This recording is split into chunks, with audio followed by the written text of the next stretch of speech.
everyone. Welcome to Friday. My name is Kim and I'm the fitness coordinator for Seneca at York. And I am here to teach you today how to make gluten-free licorice.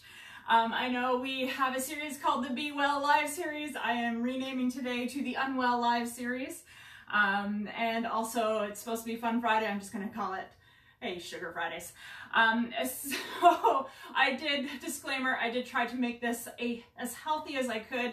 It tasted horrible. So I've gone back to the original recipe that has pretty much every ingredient to sugar, but that's okay. It's Friday. We're allowed to have fun on a Friday, especially since we've been in lockdown, and this is actually a great little treat.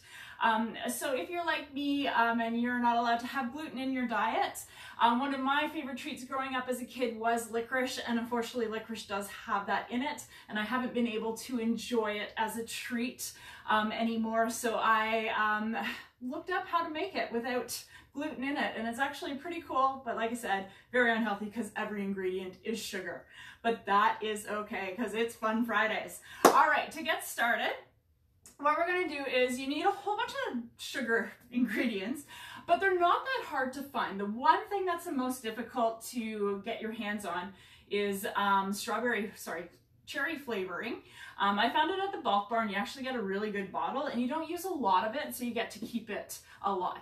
And with this recipe as well, you can use whatever flavor you want. You can use strawberry, you can use cherry, you can use whatever's on the shelf that you can find at the bulk bar, because when it does get made and it settles, it's actually really tasty. So, ingredients. First thing we're gonna do is, in a mixing bowl, you're gonna put your dry ingredients in. The two dry ingredients you need are a pinch of salt, which is already in there, and half a cup of gluten-free flour. Okay, and you have to make sure that it has the xanthan gum in it. You don't want to use anything without, because you do need that extra special ingredient. And that's all you do for the dry ingredients. You just place that off to the side. The trickiest part are the other ingredients, the ones with all the sugar in it. So the first thing you need is, you need a stick of butter, which is about half a cup, and that's going to go in. And this is a plant-based butter, because I also can't have a lot of dairy in my diet. So this is dairy-free because it's made from plants. I don't know how they do that. All right, you need 1 cup of sugar. Like I said, Fun Fridays. All right, you need half a cup of sweetened condensed milk. You can use the sweetened condensed coconut milk as well if you like.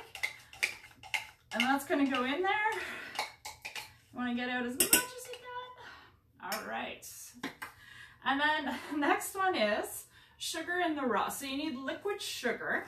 Liquid sugar in the raw is very hard to find right now. A lot of stores have been sold out because, hey, everyone's been baking during the pandemic. So it's really easy to make. All you do is just take a cup of raw sugar and a cup of water, boil it until the sugar's dissolved, and you got really, really cool liquid sugar. And you need 4 tablespoons. Like I said, lots of sugar, friends. 1, 2, 3, 4. Oh, all that sugar. Woo! All right, we're not done with the sugar yet. The last one, and this is where I tried to swap out ingredients and it didn't work. I actually spent 3 hours using mouthwash to get the aftertaste out. So I went back to the sugar ingredients. You need 8 tablespoons of white corn syrup. You can use the darker corn syrup, but that is just going to give you a lot of sweetness. So that's 2. Try and keep count with me. 3, 4, 5. Oh my God, the sugar. 6, 7. And you can find the white corn syrup at Walmart. That's where I found this stuff. 8. Good job. All right, that's all your sugar in the pot. What you're going to do now is that is going to boil, and you're going to constantly stir it. You can't leave it alone or it actually burns on the bottom of the pot and then you get crunchy chunks in your licorice. So you have to boil it, and you have to get it up to 240 degrees. So I've just got a basic thermometer. You just stick it in there as you're stirring and you get it hot enough so it goes up to 240.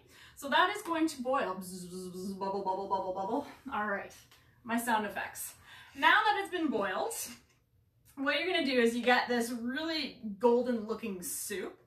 You're going to pour that in on top of your flour and your salt.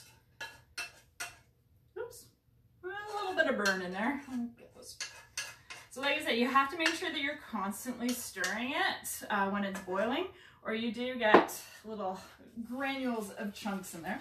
And all you're going to do now is you're going to stir it and mix it really, really well with that flour and that salt. So you don't see any more of the flour, you don't have any lumps. And right after that's boiled, that's when you dump it in. You don't want to let it cool. Mine actually cooled for about 2 minutes before I went live.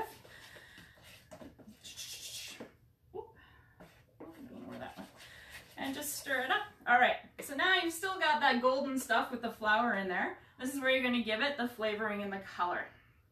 So you're gonna take your cherry flavor and you are going to do 1 teaspoon of cherry flavoring. And you're gonna dump that in. And then the fun part, more artificial colors, more sugar and badness for this fun Friday, red food coloring. You can be as liberal or as conservative as you want with the food coloring. You dump that in. Next thing you're gonna do is you're gonna stir it again, making sure that all that flavoring and all that food coloring is fully mixed in there. And it does smell like licorice right now. And you're gonna stir and you're gonna mix it up. Like I said, make sure everything has been mixed. So you've got a great consistency. Good. And then you're going to take a pan, stuck to the chair. So an 8x8 or a 9x9 pan, you're going to line it with parchment paper and you're just going to dump that mixture in.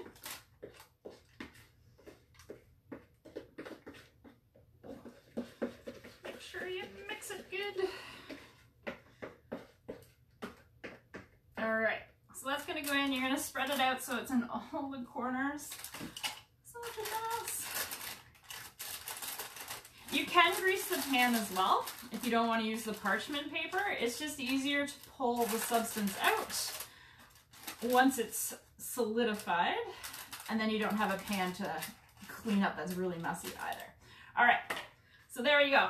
That's in there. You're going to pop that in the fridge. The fridge is over here. It's going to go in for about 45 minutes to an hour, and then, as my pizza cutter has, you're gonna pull that out of the pan. And then, don't put anything on top of your licorice because it sinks in.